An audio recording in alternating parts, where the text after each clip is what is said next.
We didn't talk about this yesterday, and we've talked a lot about the Brandon Aiyuk hold-in. Jamar Chase has been holding in for 3 weeks now with the Bengals. And the owner of the team, Mike Brown, said at the start of camp, there will not be a contract for Jamar Chase until next year. So what's he holding in for?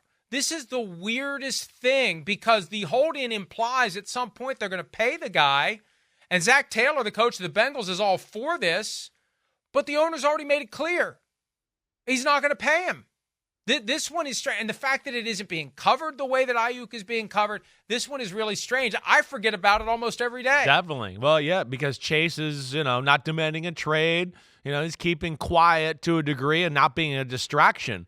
I think that's the biggest thing, right? But, I mean, what? Why? Huh? What? Again, this is a little like here where – hey, I respect Mike Brown, and, I like what the Bengals are doing throughout their organization, right? But this one is it almost feels Jerry Jones-ish. Come on. We know Jamar Chase is the man. What are we doing? Why are we doing this now? It's a Super Bowl team. The Bengals are ready. And they seem like they're chomping at the bit. And they seem to be the only team in the AFC that's not intimidated by the Kansas City Chiefs, which we all talk about in the sports world all the time.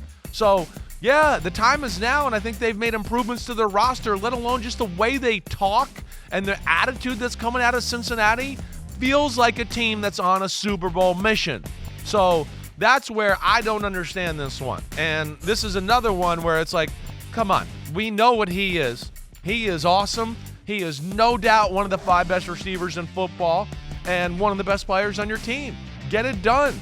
It's an easy one here. These are the ones where I don't understand why the owners, drag their feet on these type of current contract situations. And you've got a special player, and that's the thing. When you have a team like this that is in that window, it's going to cost you money.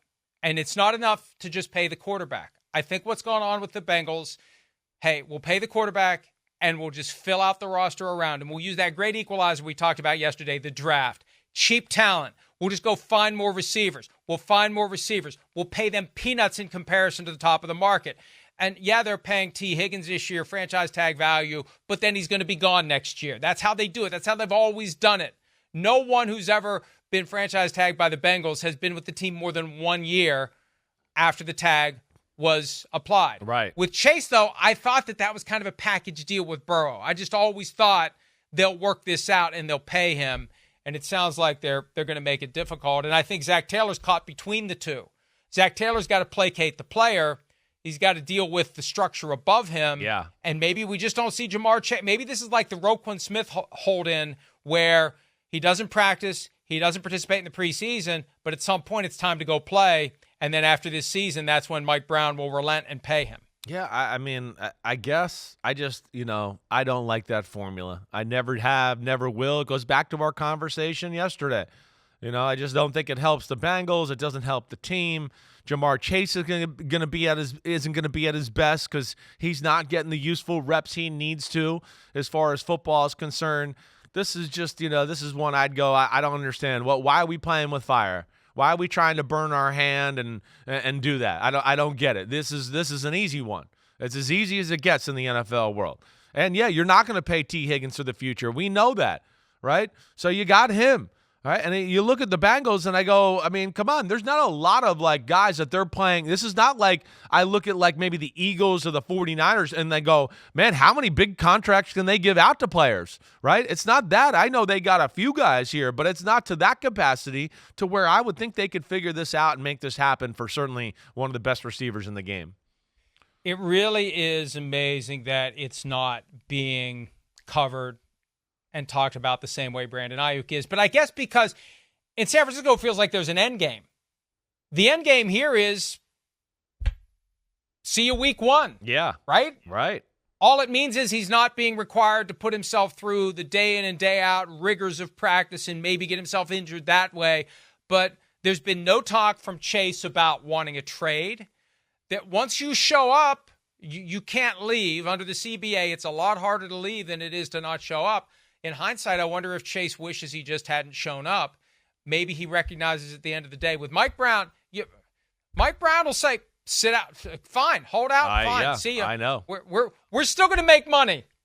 We're still going to play our games, and if you don't want to be here, fine. I mean, they did it with Carson Palmer, and if Jason Campbell didn't break a collarbone right before the trade deadline in 2011, Carson Palmer probably never would have played again. Yeah. Fine. You don't want to play? Stay home.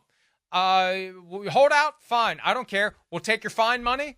It just adds to the bottom line. We'll go make our money from our games. We'll make our TV money. We don't care. We're not trying to win a Super Bowl. We're just trying to make money here. Now, that's my opinion. I don't know that it's factual, but the way the Bengals have operated historically would tell you that they're far more concerned about making money than they are about pursuing championships. It's expensive to win championships, and it's uncertain. What is certain is the money that's flowing through the coffers or into the coffers every single year from TV, from your ticket receipts, and that you're winning. They're all winning from that perspective. I'm just saying, hey, you're winning. And the other 31 win a ton of money. You're winning, but you could be winning by more on this one. Let me just show you what the cash register will look like if you win a Super Bowl, okay? And it will go up, and you got a chance to do that. That's all I'm saying. The iron's hot, strike, and that's where I don't get it. You know what, though? Yeah. I wonder how much more profit the Chiefs have made the last 2 years relative to other teams. One of the other things from that Sunday ticket trial transcript, that damn thing that I spent way too much time reading, the Cowboys are far and away the most profitable team in the National Football League, and what have they done in the last 30 years? The Bengals have been to more conference championships and Super Bowls than the Cowboys in the last 30 years, and the Cowboys are far and away the most profitable. So it's expensive to win. You got to fly all your people to the Super Bowl site. You got to buy Super Bowl rings. It's not cheap to be a championship team. It eats into your profit margin. Hi, it's Mike Florio. Thanks for watching PFT on YouTube. Hit subscribe for the latest news and analysis from Pro Football Talk.